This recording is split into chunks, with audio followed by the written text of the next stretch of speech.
Assalamualaikum warahmatullahi wabarakatuh. Selamat siang semuanya. Semoga semuanya dalam sehat walafiat. Amin amin ya rabbal alamin. Kembali lagi bersama saya Salman Farisi dari Uswah Sel ya. Baik teman-teman, pada video kali ini ya saya insya Allah akan men-share ke teman-teman ya berbagi pengalaman buat teman-teman semuanya yang sedang menjalankan usaha konter ya. Kita sama-sama berjuang guys ya. Atau yang mungkin terbesit ingin usaha konter suatu saat nanti ya.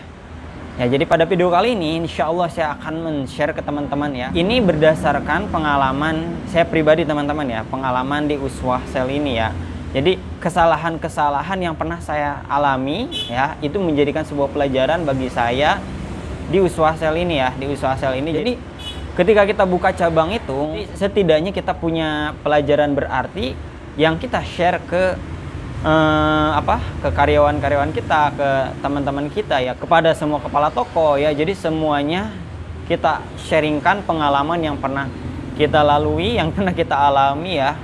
Ya, tapi itu mengandung sebuah pelajaran yang sangat berharga buat konter pemula ya teman. Apa sajakah kesalahan-kesalahan itu yang wajib ya, yang wajib konter pemula ketahui ya. Langsung saja kita cek. Baik teman-teman ya, langsung saja ya. Kesalahan yang pertama untuk konter pemula ya, yang pertama adalah jangan salah memilih aplikasi ya, atau jangan asal memilih aplikasi ya teman-teman ya. Kenapa? Karena sebegitu pentingnya aplikasi ini dalam transaksi harian kita teman-teman ya. Karena ketika kita salah dalam memilih aplikasi ya, itu bisa resikonya ke customer. Apalagi ketika kita buka awal perdana ya, ternyata banyak pending ya, yang ada nanti customer pada menghilang ya, nggak percaya lagi sama kita ya. Jadi jangan sampai salah memilih aplikasi ya.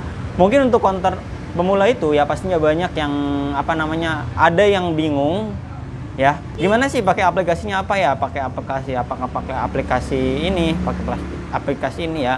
Ada juga yang ketika kita buka nanti biasanya ada yang nawarin dari sales kah, entah dari teman kah, dari banyaklah sumbernya teman-teman ya. Tapi teman-teman usahakan memilih aplikasi yang benar-benar terpercaya dan non pending ya. Di video saya ada ya teman-teman, konten saya ini kita menggunakan 4 konter ini menggunakan aplikasi tersebut ya.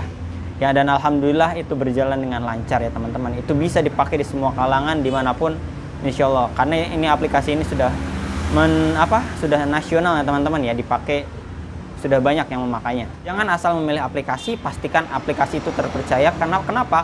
Karena itu sangat berdampak kepada customer kita ya. Jangan sampai customer kita nunggu karena di aplikasinya pending, saldo udah kepotong tapi transaksi belum kekirim, pulsanya belum kekirim. Itu bikin pusing teman-teman ya, bikin pusing, bikin pokoknya mah saya ngalamin lah, bikin kesel sendiri jadinya ya. Customer kesel, kita pun kesel teman-teman ya. Itu ya yang pertama ya, perhatikan baik-baik ya. Jadi jangan salah memilih aplikasi. Oke, yang kedua ya, kesalahan yang kedua yang pernah saya alami ya, pengalaman di konter pemula ini ya. Yang kedua adalah pastikan saldo aman teman-teman ya. Pastikan saldo aman ya. Jadi dalam konter itu bukan hanya sekedar jualan voucher, bukan hanya sekedar jualan pulsa, bukan hanya sekedar jualan aksesoris aja teman-teman ya, tapi jualan saldo ya. Kenapa? Karena saldo itu nantinya bukan hanya dipakai buat pulsa aja teman-teman ya. Bisa aja ada yang misalkan top up Dana, top up OVO, bahkan ada juga bahkan dipakai juga buat transferan ya. Kenapa saya bilang seperti itu? Jangan sampai kita menyepelekan masalah saldo ya. Memang tergantung daripada kapasitas kita punya budget ya teman-teman untuk isi saldo ini ya. Tapi usahakan kalau bisa, kalau kita punya uang di tabungan, mendingan ditaruh di saldo dulu teman-teman ya. Buat apa? Buat menstabilkan sirkulasinya teman-teman ya. Karena kenapa? Semisal pengalaman saya ya pribadi ya, saya punya saldo di aplikasi itu ya sekitar satuan ya, 1.000 atau 1 jutaan ya.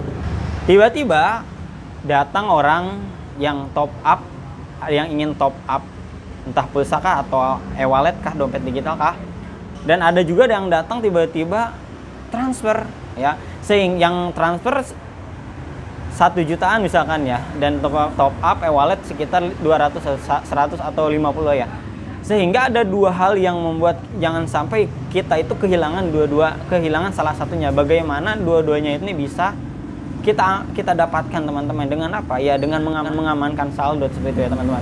Maka kalau di kita ini di Uswasel ini ya, kita selalunya saldo itu kita sirkulasikan, putarkan teman-teman. Putarkan itu dalam artian seperti ini ya.